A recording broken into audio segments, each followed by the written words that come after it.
Tom, how's the squad? You've had a week without games, without internationals, so a bit of a chance to get out on the training ground.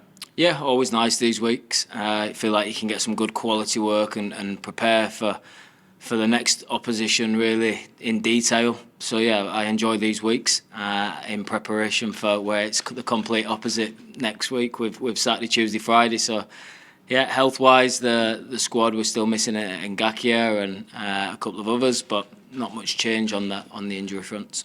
How's Tom Bashiru? Again, yeah, sorry I can't report on that one with a time scale. We're assessing every day, and it's just a little bit of swelling around the knee that we're trying to get a control of. So it's difficult to put a time scale on that, but it certainly looks weeks rather than anything more serious than that. So unlikely for any of the 3 games coming up? Yeah, correct. Kevin played for the under-21s. How did he do and how's he look? Yeah, so we're going to review Kevin's fitness this afternoon actually and see whether the 21s game on Monday against QPR would be the right thing for him or to be part of the squad this side of the international break. We can't rush him back. He's not played football for a long time, but he's training very well. It was a fairly easy test for him last week against Colchester for the 21s. Been 6-0 up at half time, so maybe one more test before he's ready for first team action. But I'm liking what I see in training with Kevin. I suppose with these 3 games in the 6 days, whatever it is, you're going to have to use your squad. You need everyone available as much as possible. Exactly, yeah, and it's the squad need to understand that everyone needs to be ready in weeks like this. Come the end of the week, I'm sure we'll have used 17, 18 players in a starting capacity, and maybe as many as 20 in playing some sort of minutes in the next 3 games. So, going to need everyone to be really focused and switched on and physically and mentally ready. Mattie Pollock, what did he do to his arm or his elbow, whatever it was? Yeah, so a little bit of ligament damage in his elbow, bit of instability, but luckily it's his elbow and just need to manage him, maybe taking throw-ins.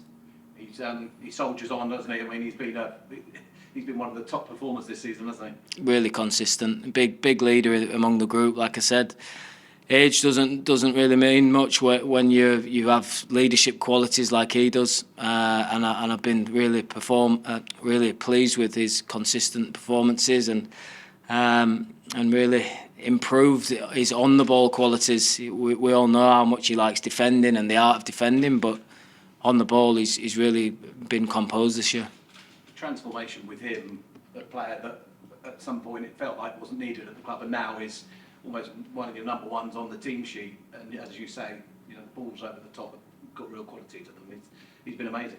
Yeah, he has, yeah, and it's amazing what a bit of belief from your manager does, or head coach, and yeah, he's one of many that I'd like to think that we've improved and will continue to put a lot of work into all the squad to make sure that all of them improve, and Mattie's one of those that is really thriving under myself.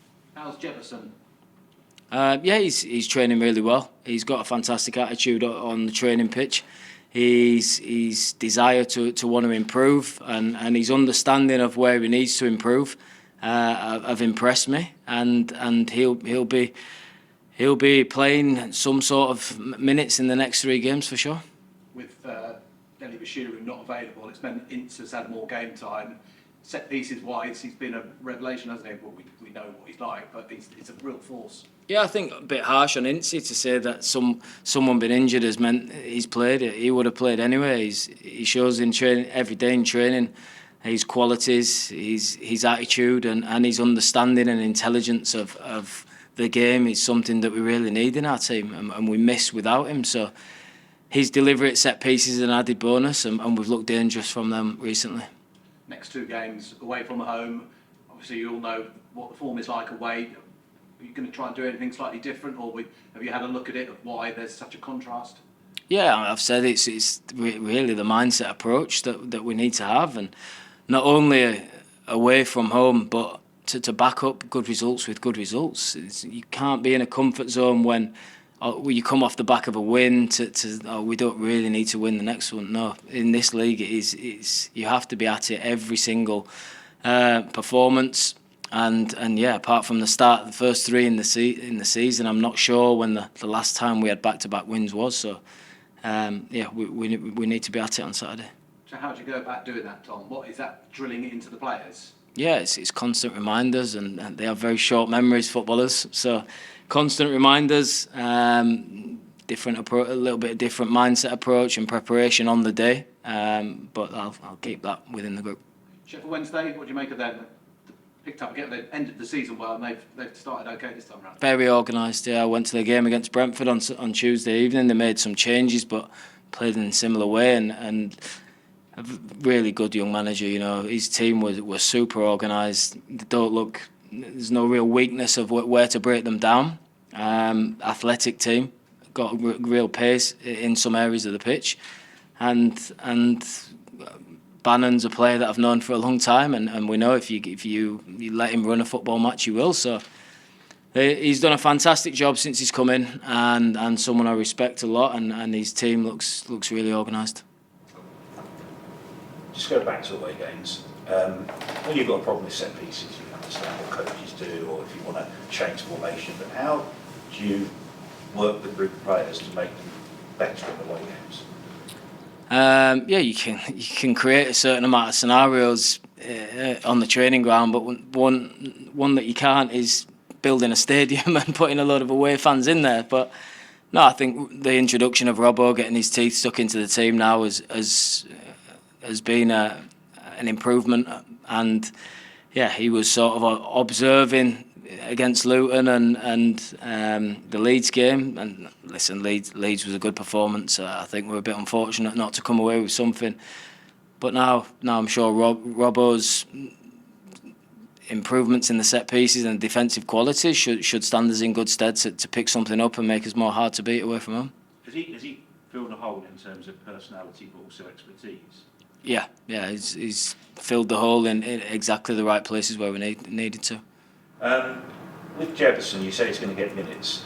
We talked about this a little bit. Is it a case of, because he's been out, if you bring him back, he suddenly puts the spotlight back on him again?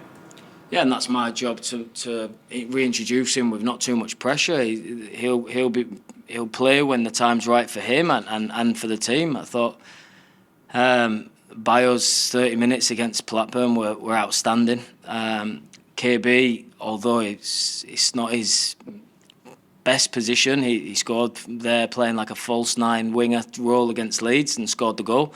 So people are doing better than maybe it looks to the naked eye. And Jebo is showing me every day in training how his desire to improve, and I have no doubt that it'll come good for him. We recruited him for the two standout qualities he has. He can finish and he can run, and he needs to get back to why that made him so successful, and that'll come with game time and confidence.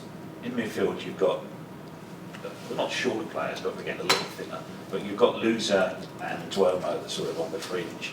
Loser was on the bench last week, playing in the 21s. Haven't seen Duomo. Just wondering what the thinking is there. Yeah, both offer different qualities. Pierre, he's aggressive. He's really good in tight spaces. He's shows high intensity with and without the ball, and yeah, his range is more 10-15 yards and plays off 1 and 2 touch, whereas we know what Imran's qualities are. He's got a lot longer range of passing, and he can open up a defence, and yeah, they're two different players and two good options to have when called upon.